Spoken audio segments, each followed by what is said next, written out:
My name is Alex. I'm an ex-French horn player and currently a composer and songwriter and producer for the show Arcane. Nice. Okay, first off, I have to mention X. Did you just like give it up, or is like a bad breakup? I was told to give it up. Sometimes you got to figure it out for yourself. Sometimes people help you get to that conclusion. I hope it was like an amicable breakup. Not at the time, but it turns out that I'm very glad that I did. I have the French horn nearby, so I keep it close, but I don't dare to play it anymore. Okay. I'd say, unfortunately, I don't have any wind instrumental skills, so I can't be say like, oh yeah, you're just cheating on the next item. It's not a fun one because you lose the like muscles in your chops to play for brass instruments really quickly. Really? So it's not really a fun one where I can't really like show people that I used to dedicate my life to this because my everything's gone. It doesn't look like I'm a French horn player anymore. Um, but sometimes that's for the best. Ooh. And you know what? With that in mind, you go from that to having this crazy career.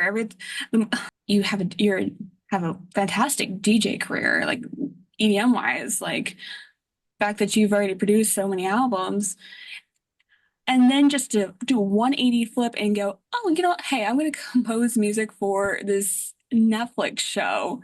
I'm so curious as to why you've made the sudden jump from being EDM producer here, going into doing a show for League of Legends. It actually kind of worked out that we started talking about the French horn because that's kind of the connective thing that, I Oh mean, or shit. not. It would normally make the story make sense, but I think it makes it even more confusing. But I did start as an orchestra musician. I've had a deep love of film music since I started. Then I got distracted by being a DJ for a little bit. Just basically graduating from a conservatory and then moving out here and being like, screw that. I just want to like have fun and make music for everybody. And that was like right when EDM was going crazy in the United States. So I just had a really, really fun couple of years following that, which led me to falling in love with songwriting, and pop music in general.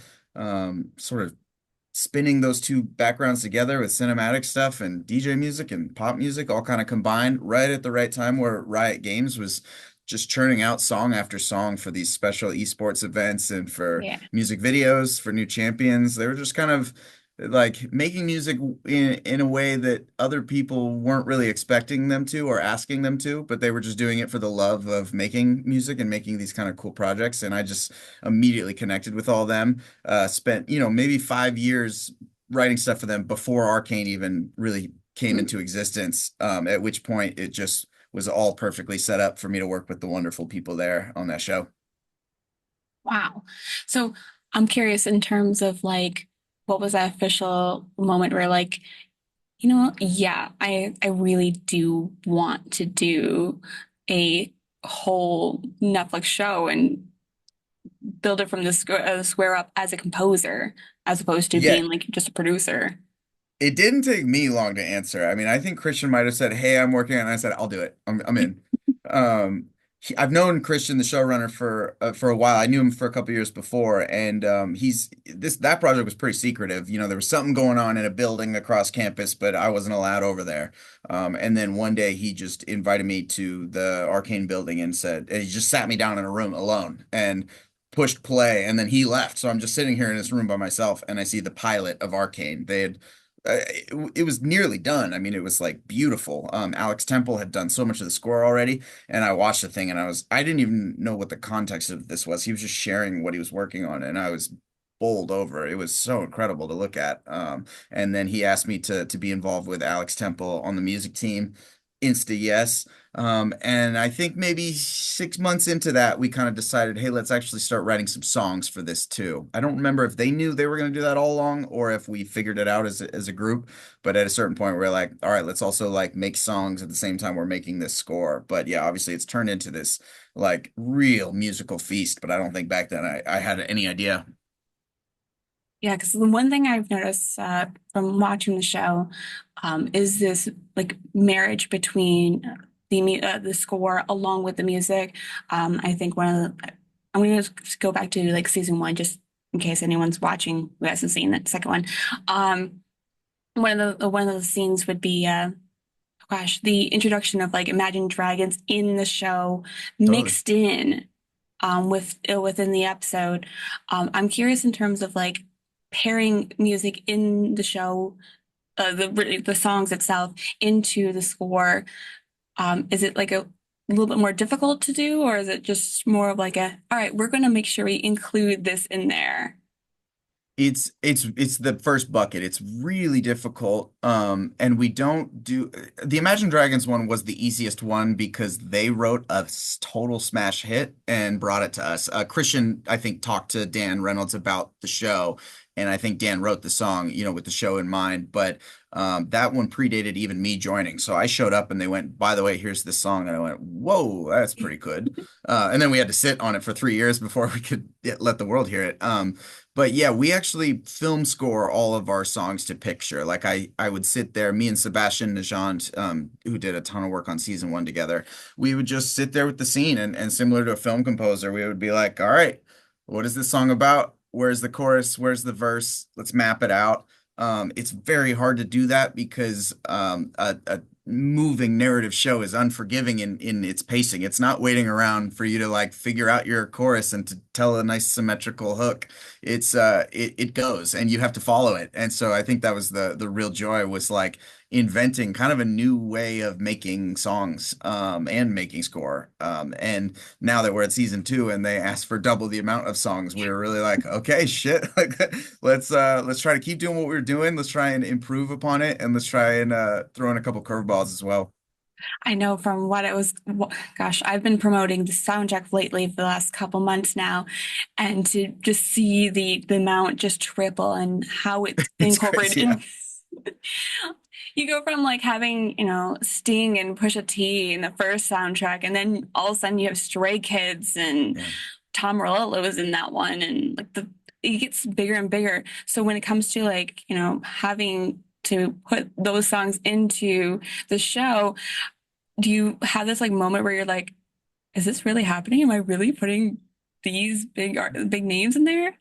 Yeah, definitely. There's a ton of those moments, but yeah, like they're with us. Like we're all writing it for the show. I'm telling you, like we're not really like we tried a lot of different combinations of things. We tried having more traditional songwriting camps, but like at the end of the day, like we'd show an artist the scene and we'd go like, here's what we're doing. And every single artist was like game to do it. And it was very surreal because season one, nobody knew this thing existed. And for those of our artist collaborators that didn't know League of Legends or didn't know Riot Games, we had to convince them like, hey, this isn't going to suck. Like we promise we'll try really hard, we'll make it good. And we asked for a lot from them to believe us. Season two is a totally different experience because it was the first time I had ever seen where like amazing big artists are reaching out to us saying, "Hey, we would love to be a part of Arcane." And that was a total like 180 and that was very very fun and very wild and pretty exciting because like now we had people that were rolling up their sleeves and already knew what we were doing and already loved the characters and that just made it like even richer to make that music with them.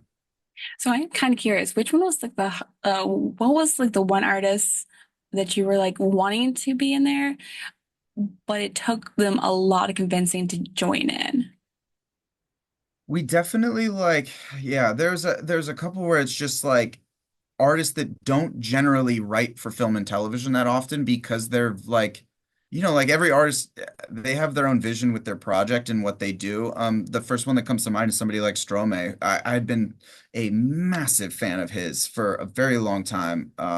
We saw his tour, we saw him at Coachella. Like a lot of us in the music team just loved his stuff. But we thought of him as a pretty like secretive guy. Like he's very protective about where he seems to pop up. I didn't know him at Yeah. all. And so when we reached out, it turns out that they knew Arcane, they liked Arcane, but that wasn't an auto in. It took a bit of time to just be like, cool, let's find a way to use your voice in a way that fits for what the show needs. Because the show isn't really just like an open sandbox where any song can plug in. Yeah. It's really specific. Like ultimately, like every song moment is about the characters and about the animation choices that Fortiche made. And so the artists that ultimately ended up on our soundtrack, they love that. Like they love that experience and that process. And they were down to do what they do, but in the way that the show needed. And Palm was a part of that, a huge part of that as well. And so that song with Stromae and Palm is like one example where it was like it's not that it took convincing, but it just took like a dialogue to like get everybody on the same page to feel comfortable and to make the thing. No, I get that. I get that. 'Cause it's just like it's a new experience for them, just going from, doing normal performances and studio sessions and then being like, okay, toss you into a studio session Yeah. for this show that I can try to explain to you, but it may not totally like fit exactly what you want. No, I get that. Yeah, and like a lot of people express from a really personal place when they write their songs, and we're asking them to tell somebody else's story. But that could also mean a mix of things. Like an artist could find a story within themselves that they wanted to tell that also is reflected in what's happening on the show. I know that that was the experience for Tyler from 21 Pilots. Like it was really, really rewarding to like learn how all these wonderful people make music and then find a way to merge the worlds together. And it was every song was a different combination of alchemy. Speaking of alchemy here, I'm so curious when it comes to composing into the songs and just original score itself into a show. The marriage between the music as well as the special effects. Are you like side by side with them when you're doing this, or is it more of like on the screen, just trying to match in with what's happening? Yeah, I'm so glad you asked that. Like, it's a hard thing to talk a lot about because it's hard to know where to talk about this. But like, the thing that I'm the proudest of in season two was the way we worked with our sound team to do this stuff. Season one, we were all together. We all knew each other, but we were functioning a little bit more like a traditional film and television project where they'd be doing sound design, we'd make our music, we'd send it to them, and then they would sort of mix it all together. But we're trying to accomplish like really crazy, like ambitious sonic things, like having a massive fight sequence with a song happening at the same time. It's Yeah. not easy to do that because both of those things are just fighting for the sonic space. And one of the reasons I was so proud of season two was that like this time we all grouped up at the beginning and we said, let's hash every single song moment out together, as well as the score. And so I'd go and sit in our theater at Riot with Brad and Elliot and PJ, and we would just like shed these moments to make sure that like if I felt really strongly that this chorus just needs a couple bars of like sunlight and then it could back away, like pleading my case and then learning that they're trying to do something really exquisite with this sound design that they've developed for the anomaly that's twisting and doing it. And it's like, okay, cool. Now I know you like that. I like this. Let's see if we can kind of do a dance back and forth. And the final result of some of these sequences, I think it's like sneaky because you don't really know when it's that marriage is working. You just know the scene works, but Yeah. it's because of that collaboration this season I could just go off about. With the League of Legends and Riot Games in general, with the collaborations of all these past artists that have done one-off songs like Porter Robinson and Jackson Wang, um, is there any potential chance of incorporating some of those guys in their incorporating some of those guys into potentially future songs as more of a not say like the third season of Arcane, but like potentially as a token, a little like Easter egg for people who are League of Legend fans. Yeah, absolutely. I One hope of the that things sounded that I right. love. No, I know what you mean though. One of the things I love about Riot is that like when you make music over here, you're kind of just like in this family, and we love the like I don't know how to explain it. Like we love the consistency of the people that we collaborate with. Like we love going back to them. I mean, we've had Chrissy Costanza sing several World's anthems. This season in Arcane, we have Jerv, the artist who did the original Get Jinxed song. We brought her back to do both an original song and also we snuck in Get Jinxed as an Easter egg in one of the sequences. We have Woodkid in both Arcane season one and season two. Like anybody that's a part of our system that like we just have had a blast working with, like they're always swimming around and there's always a chance for to bring them back for things. I think that's one of the cool things is that it's not just about like plucking a big artist and then moving on. It's like, no, now this is like a part of the canon, the musical canon, if you will. I mean, we don't Yeah. take it as seriously as like lore canon, but it's like it becomes a part of our musical canon and our like legacy. And I think we all take it pretty seriously and we like playing with that as soon as it's there. Good, because that was like the one thing he was kind of questioning is like, is there going to be like Easter eggs that, as a League of Legends fan, that we can see in the music wise? There's a Uh, lot of Easter eggs in Arcane, and I not in the music especially, and I haven't seen them all get uncovered yet. well, that's good to know. I'll make sure he knows about that because that was like the big thing. Yeah. But the other thing is, just like the first season, now the second season, you guys are nominated for Best Adaptation for the Game Awards this year. Um, with that kind of heads up wise, I don't know, you already know this shit. Um, Oh, about that? Yeah, yeah. yeah, I was gonna say, I'm like, you should know about this. I'm like, and Yeah, I know that we're like, so excited about it. We've got a couple performances going on at the Game yeah, Awards too. yeah, I saw that it was at 21 Pilots and uh, David and David. Royal and the Serpent. Yes, I should know Yeah. this information. I have the PR You're all good. That's email. why I'm here. You would think I literally posted that yesterday, or is it Saturday? I posted it Saturday. I should know this information. Um, I'm curious when it comes to doing like transitioning those songs into a stage performance wise. Does it give you kind of like that feeling of like knowing like that you helped build that for Oh, that? hell yeah. Yeah, it's so exciting. I'm only like advising from afar this time. We have a wonderful orchestrator that's working with us on the show. And then obviously like we're sending all of our stems from the song and working deeply with Lauren Balfe, who's the creative director and conductor and composer for the ceremony. And we have, wonderful history going back with both the Game Awards and with Lauren. And that team's like really good at setting these things up. I mean, they do such a beautiful job every year. And doing broadcast musical performances is hard as shit. Like that is not an easy thing to do. So kudos to them, and they take such good care of us. And yeah, like it's so sick to see your music get played in those kind of venues and in those moments. I mean, it's like one of the many experiences that you get where you sort of kick yourself and realize like, wow, this is like a really special thing that we're doing, and it has the ability to reach a lot of people.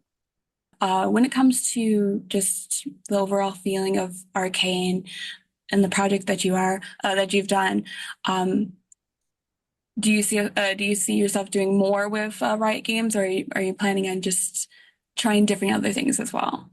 I'm obsessed with everybody there. I love working with them. I mean, for so many years, it didn't even make sense why I would spend so much time there because I stopped making like records for myself and I said no to a lot of other opportunities. But it's just like boils down to like I'm inspired by what they do. I'm inspired by the way they do it. And I really like the people I work with. And I will like immediately dive at the next thing that Christian and Fortiche and any of those guys, if they call, I will always answer. That the Arcane experience for me was the most rewarding project I've ever been a part of, and if I could do anything half as inspiring as that again, I'd be happy. So yeah, so I love those people. I can't say enough good things about them, and I think a lot of Arcane speaks for itself. I think it's not hard for people to understand why I'd like making music for a project like that. But it really just boils down to like really creative, fearless people just trying to make dope things.